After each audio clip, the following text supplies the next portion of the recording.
بسم اللہ الرحمن الرحیم۔ السلام علیکم ناظرین، میں ہوں آسما چودھری اور آپ مجھے دیکھ رہے ہیں یوٹیوب چینل پہ۔ اور آج بالآخر زرداری صاحب پاکستان کے دوسری بار صدر منتخب ہو گئے۔ پیپلز پارٹی بہت خوش ہے۔ نون لیگ کے چہرے کچھ لٹکے ہوئے تھے اور پیپلز پارٹی آج خوشی منا رہی تھی، اور اس دن جیسے شہباز شریف وزیر اعظم منتخب ہوئے تو پیپلز پارٹی کچھ خاص اس طرح سے ہمیں خوش نہیں دکھائی دی، اور کہا جا رہا ہے کہ یہ ایک زبردستی کا نکاح ہے جو دو جماعتوں کے درمیان کسی نے کروایا ہے۔ اسٹیبلشمنٹ کہہ لیں، کوئی فیصلہ ساز کہہ لیں، انہوں نے دونوں جماعتوں کو اکٹھا کرنے کی کوشش کی۔ نظریاتی طور پہ کسی طرح سے دونوں جماعتیں ایک ساتھ نہیں چل سکتی۔ یہ وہی شہباز شریف ہیں جو ہمیشہ کہتے تھے لڑکانہ کی سڑکوں پہ میں گھسیٹوں گا، لکشمی چوک میں مینار پاکستان کے باہر پھانسی نہ دی تو ان کا نام شہباز شریف نہ رکھیں۔ زرداری صاحب یا ان کی جماعت، اور ریسنٹلی بلال بھٹو زرداری جس طرح کے نعرے لگواتے رہے پی ایم ایل این کے لیے، خصوصاً نواز شریف صاحب کے لیے، تو آج وہی نواز شریف صاحب تھے جنہوں نے زرداری صاحب کو ووٹ دیا، وہی شہباز شریف صاحب تھے جنہوں نے صدر کے لیے آصف علی زرداری کو ووٹ دیا، مریم نواز نے ووٹ دیا۔ اور مجھے 2012 کا مریم نواز کا ایک ٹویٹ یاد ہے جس میں انہوں نے کہا کہ زرداری ٹولہ پاکستان کے ٹکڑے کرنا چاہتا ہے۔ تو یہ ماضی عنقریب ماضی ہی تھا جس میں دونوں جماعتیں، سیاسی جماعتیں اس طرح کی باتیں کرتی نہیں، لیکن جو یہ سیاسی شادی ہوئی ہے دو جماعتوں کے درمیان، ایک وزیر اعظم بن گیا، ایک صدر بن گئے۔ پی ٹی آئی اس پہ خاصی نالائیں، وہ کہتے ہیں کہ جی ہمارا مینڈیٹ تھا، ہمیں ووٹ پڑا تھا، 8 فروری کو پاکستان کے عوام باہر نکلے تھے پی ٹی آئی کو ووٹ دینے کے لیے، اور راتوں رات جو دھاندلی کی گئی، مینڈیٹ چرایا گیا اور فارم 45 آ گئے، 47 آ گئے، کس طرح سے اس میں رد و بدل کیا گیا، وہ سب کے سامنے، اور یہ چیزیں ریکارڈ کا حصہ ہیں، اس کو آپ جھٹلا نہیں سکتے۔ اس جمہوریت پہ، اس مینڈیٹ پہ جتنی تنقید ہو رہی ہے یا ہو چکی ہے وہ بھی ابھی کم نہیں، ابھی تو آغاز ہے، آگے دیکھیں کیا ہوگا۔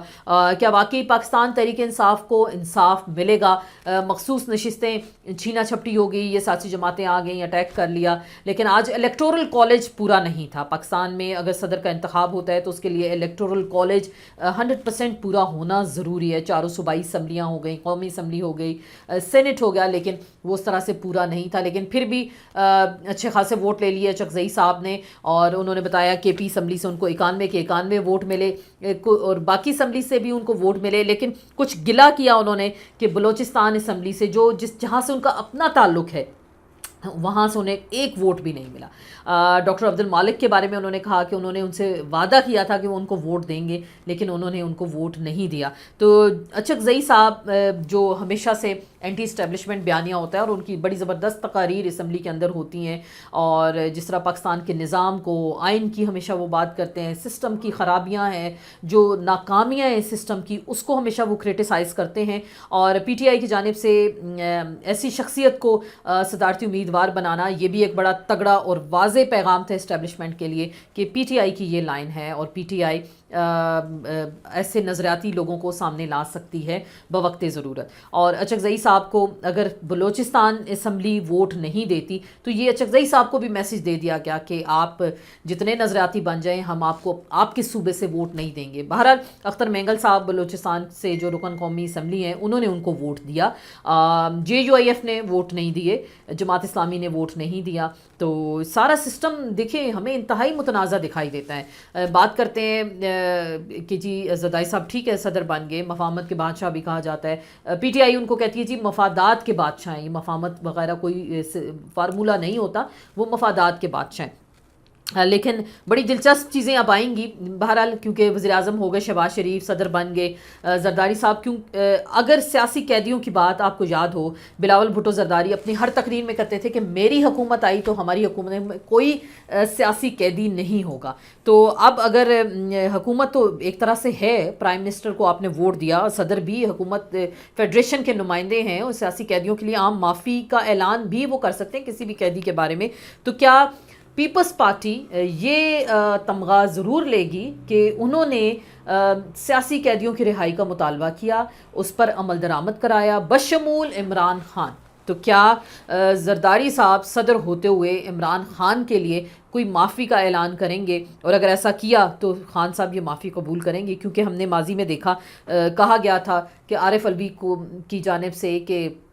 خان صاحب کے لیے وہ کر سکتے ہیں، معافی کا اعلان کر سکتے ہیں، لیکن خان صاحب نے انکار کر دیا، عمران خان نے انکار کر دیا کہ مجھے کسی قسم کی معافی نہیں چاہیے، میرا اگر جو بھی ٹرائل ہو رہا ہے، لیگل ہو رہا ہے، ان لیگل ہو رہا ہے، عدالتوں کے اندر جیسے بھی معاملات چل رہے ہیں، میں وہاں سے انصاف لوں گا، میں کسی سے معافی نہیں لوں گا۔ یہ تو ایک کلیئر کٹ سٹانس تھا خیر سے خان صاحب کا۔ اور دوسری جانب تو کیا پیپلز پارٹی یہ کریڈٹ لینے کی کوشش کرے گی؟ اور اگر ایسا کریڈٹ لینے کی کوشش کی تو ہمیں خان صاحب کا پتہ ہے، کیونکہ انہوں نے پہلے کہہ دیا پیپلز پارٹی سے، پی ایم ایل این سے، ایم کے ایم سے کوئی بات چیت نہیں ہو سکتی، باقی سیاسی جماعتوں سے آپ بات کریں، بے شک مولانا فضل الرحمان سے بات کریں، لیکن ان 3 سیاسی جماعتوں سے بات نہیں ہوگی۔ تو کیا ایسے ماحول میں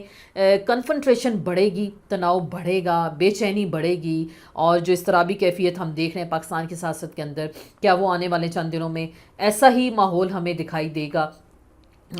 جو آپ لوگوں نے اس وقت ڈیلیور کرنا ہے حکومت نے؟ ظاہری بات ہے اگر حکومت ڈیلیور نہیں کرے گی اور اس کی ترجیحات یہی ہوں گی کہ موروثیت ہی آ جائے، جیسے پیپلز پارٹی میں ہم نے دیکھا بلاول آ گئے، آصفہ آ گئیں، زرداری صاحب آ گئے، ان کی اپنی بہنیں ہیں اور ان کے بہنوئی تک حکومت کا حصہ ہوتے ہیں، سندھ حکومت میں وہ حصہ دار ہوتے ہیں۔ پنجاب میں دیکھ لیں مریم آ گئیں، مرکز میں شہباز آ گئے،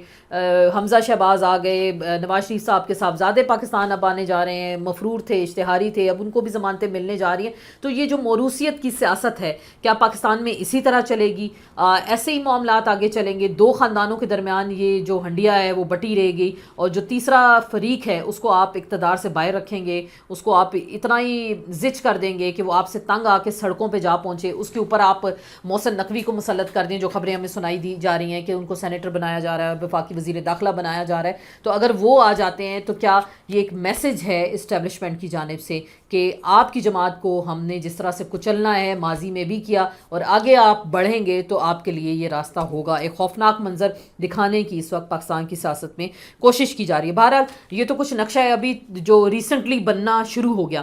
آپ دیکھتے ہیں اگلے آنے والے چند دنوں میں مزید کیا ڈیولپمنٹس ہوتی ہیں، لیکن پی ٹی آئی ڈٹرمنڈ ہے کہ وہ احتجاج ضرور کرے گی، سڑکوں پہ نکلے گی، عوام کو موبلائز کرے گی، اور ان مفاہمت کے